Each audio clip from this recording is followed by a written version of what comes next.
Halo teman-teman semua, ketemu lagi dengan Bob. Wow, sahabat Bob pasti masih happy karena Inter kemarin menjadi Kapolista kembali dan mengalahkan Roma, sahabat Bob. Tapi sebelum gua lanjut, silakan subscribe dan klik loncengnya. Thank you, sahabat Bob. Menarik sekali, tadi pagi juga ada lanjutan Serie A. Atlanta melawan Empoli dan Atlanta menang 3-0. Ini adalah lawan berikutnya Inter. Ini juga cukup kuat dan mereka sekarang ada di peringkat 4. Dan Lazio juga mengalahkan Fiorentina di menit-menit akhir, menit 95, penalti Immobile. Ya, jadi artinya sahabat Bob, persaingan Serie A itu semakin menarik. Ini selalu gua bilang bahwa ada turun naiknya. Nah, di belakang kita ada Juventus, Milan, dan Atlanta. Nah, Napoli juga udah lagi menanjak, tapi kemarin mereka ditahan imbang oleh Milan, sahabat Bob. Tapi ya, yang penting adalah Inter tetap fokus ya, karena Atlanta ini juga bukan lawan yang gampang dan semoga nanti Inter juga bisa mengalahkan. Ini juga Minggu malam jam 00 waktu Indonesia Barat ya, sahabat Bob. Nah, ini berita yang menarik kali ini adalah bahwa si duetnya Toro ya di Argentina, Messi ya. Messi kembali memenangkan Ballon d'Or yang ke-8 dalam karirnya. Dan ini adalah bagaimana Messi bisa mengalahkan Haaland ya. Haaland itu ada di peringkat 2, terus ada peringkat 3 ada Kevin De Bruyne ya. Ini luar biasa karirnya si Messi dan juga bisa mengalahkan Cristiano Ronaldo. Jadi mungkin ini adalah penghargaan terakhir dia karena kan dia sudah bermain di Liga Amerika sekarang ya. Berarti udah beda lah.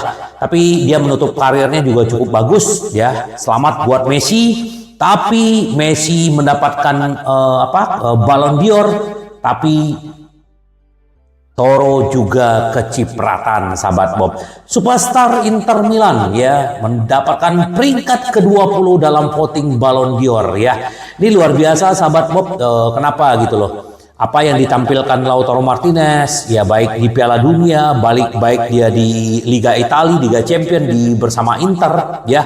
Dia menunjukkan sudah 2 musim dia di Inter terus menjadi top scorer. Semoga di musim ini dia bisa menjadi top skornya di Liga Italia karena memang dia sudah mendedikasikan dirinya untuk Inter. Dia bilang dia bagaimana dengan ketertarikan Real Madrid ya. Real Madrid adalah klub hebat, tapi saya mencintai Inter. Keluarga saya happy dan saya tidak pernah berpikir keluar dari kota Milan, kata si Toro waktu diwawancara di Paris ya tadi malam. Dan ini luar biasa. Semoga berikutnya tahun depan mungkin jatahnya si Toro mendapatkan Ballon d'Or, sahabat Bob.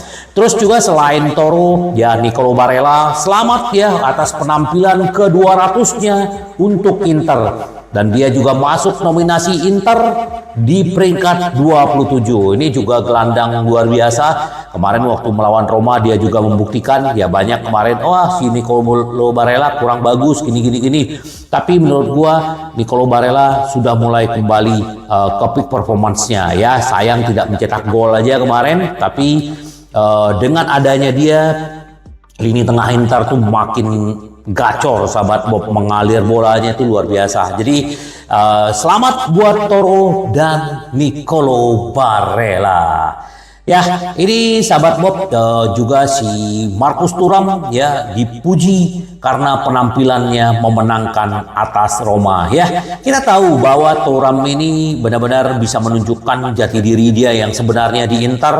Dan bagaimanapun ya, waktu melawan Benfica dia juga jadi penentu, melawan Roma dia jadi penentu ya. Jadi ini luar biasa. Jadi walaupun beberapa ya kita tahu Roma benar-benar dibombardir Inter ya, penyelamatan Rui Patricio, terus Mister Gawang ya. Jadi hanya si Cristante doang yang bisa melihat satu ke gawangnya Inter gitu. Tapi yang lainnya udahlah. Inilah yang dibilang bahwa kalau gua baca di Gazzetta Italia Sport bahwa bosnya Roma tidak bisa menahan gempuran Inter ya. Ya, parkir bus seperti yang dibilang ya, biasalah Jose Mourinho ya.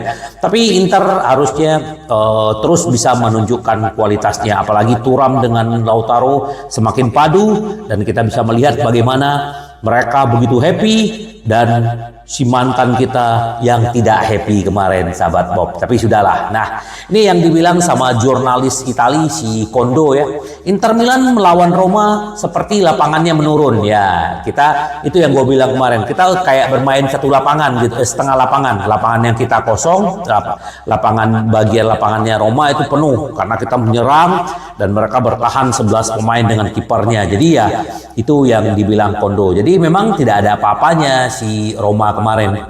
Inter melawan Roma adalah pertandingan yang dimainkan di lapangan menurun, kata dia. Rui Patricio, pertahanan Roma menunggu di bagian bawah, melihat betapa mudahnya Inter mencapainya, hanya untuk kemudian terjebak dalam lalu lintas padat di daerah tersebut ya.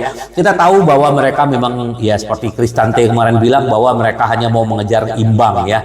Jadi makanya mereka bertahan, paling menyerang serangan balik, tapi ya tidak ada yang mencemaskan kita tentang serangan-serangan Roma ya. Jadi memang kita benar-benar melihat Inter yang bermain separuh lapangan ya, karena pemain-pemain Roma bertahan. Harusnya Mourinho juga ikut di dalamnya bertahan ya. Nah, sahabat Bob, juga Inter Milan juga lagi memantau gelandang mantan gelandang Skotlandia ya. Ini juga lagi bagus ya. Yiber Ramadani ya, bermain di Lecce, yang musim ini dia menggantikan pemain Hurtman ya, Morten Hurtman yang pindah ke Sporting ya. Jadi dia menggantikan mantan gelandang Lecce, dan ini juga bagus. Dan si Ramadani ini pemainnya Albania, berarti seniornya si Christian Aslani ini. Ternyata si Ausilio sudah 2 kali melihat dia bertanding, karena memang Inter juga selain mengincar si Ramadani ini, Inter juga lagi memantau Nikola Kristovic ya. Jadi ada 2 orang pemain Lecce yang lagi diincar Inter. Nah, ini si Ausilio lagi memantau mereka. Nah, kita akan lihat aja nanti, sahabat Bob, bagaimana, apakah memang mereka tuh mau didatangkan Inter atau tidak, atau bagaimana ya. Kita lihat aja nanti, sahabat Bob. Jadi ini. Nah, ini seperti biasa kemarin, ternyata dulu kan sahabat Bob ingat ya bahwa Inter pernah mengincar Cambiaso ya, bukan Cambiaso gelandang, nih Cambiaso yang sekarang bermain di Juventus. Nah, ternyata kalau menurut agennya Inter kan kemarin tuh ngambil Belanova, bukan Cambiaso kan. Akhirnya Cambiaso ketertarikan Ausilio itu sangat tinggi, tetapi Juventus kemudian bergerak lebih dulu. Tapi ya nggak masalah, karena Inter akhirnya bisa mendapatkan Augusto ya kan. Di kanan kita juga masih ada si Cuadrado, jadi ya nggak perlu kita ngeluarin duit 9 juta untuk Cambiaso, walaupun kemarin dia menjadi hero ya di Juventus ya. Jadi itulah sedikit tentang Cambiaso, sahabat Bob. Terus juga biasalah, ini udah kalah, Mourinho marah-marah ke wasit ya. Terus fluid juga untuk Lukaku ya, Mancini yang di kartu kuning, terus banyak ya. Padahal Paredes tuh harusnya udah kartu merah ya kalau menurut jurnalis Italia ya, karena dia sudah 2 kali harusnya kena kartu kuning lagi gitu. Tapi ya itulah wasit. Jadi artinya Mourinho sudahlah belajar dari kesalahan, jangan kritik ya. Walaupun Mourinho pernah menjadi legend ya, pelatih di kita, tapi itu sudah masa lalu. Jadi ya sudahlah, kalau kalah aja, karena memang Anda layak kalah gitu loh ya. Nah, terus sahabat Bob juga kalau kita bicara sedikit Lukaku ya, tidak bisa menunjukkan jati diri dia ya, udah kena mental duluan ya melawan Inter. Jadi ya kita juga tidak melihat dia on fire seperti yang dia tunjukkan melawan lawan-lawannya Roma. Tapi selain Inter dia nggak akan bisa ya. Itu sahabat Bob. Nah, terus juga si Inter juga sama Juventus sekarang lagi waspada tinggi, karena gelandang Napoli bisa pergi dengan status bebas transfer ya. Ini Zielinski ini bisa pergi dengan status bebas transfer, usia udah 29 tahun pada bulan Januari nanti. Jadi ya dia ini di zamannya si Spalletti juga cukup bagus. Namun ya kita nggak tahu ya kenapa, apakah Napoli bisa memperpanjang kontraknya atau tidak, kita akan lihat. Nah, Zelensky memiliki koneksi yang kuat dengan Napoli. Dia belum tanda tangan kontrak. Gazeta sudah ada ide kontrak hingga 2006. Nah, hal ini menyebabkan gaji 3,5 bersih ditambah tambahan menjadi 2,5 bersih per musim. Namun Zelensky belum tanda tangan kontrak. Nah, ini sahabat Bob, ini pemain bagus, lincah, dan dulu juga pernah mencetak gol ke gawang Inter. Tapi ya kalau dia bisa diambil status bebas transfer, ini bagus. Tapi ya pasti nggak gampang. Kita juga udah kebanyakan gelandang, tapi Inter ya masih aja mencari. Tapi kita akan lihatlah bagaimana kelanjutannya. Apakah Zelensky ini bisa ke Inter atau tidak? Ya kita lihat. Nah, ini sedikit kita lagi berbicara tentang Marcus Thuram. Ya, ternyata ada 3 sifat yang membuat Marcus Thuram efektif di depan gawang. Tinggi badan. Ya, kita tahu tinggi badannya juga cukup bagus, ya. Terus dia juga memiliki profil sebagai penyerang tengah cepat dan tajam. Ya, kecepatan tentu saja menjadi faktor kunci dalam hal ini. Namun lebih spesifik, Thuram adalah pemain yang memiliki kemampuan akselerasi hingga kecepatan tertinggi dengan cepat. Inilah hebatnya si Thuram. Lalu dia juga suka menemukan ruang untuk menyerang. Sorry sahabat Bob, ya. Jadi kita lihat bagaimana Thuram bisa lolos dari Diego Llorente kemarin malam untuk mencetak gol. Terus juga si Thuram ini orangnya tenang, ya. Jadi dia tidak ada panik kalau di depan gawang. Terus bagaimana dia harus mencetak gol, ini kelebihannya. Jadi benar-benar Thuram ini menjadi nilai tambah buat Inter, ya.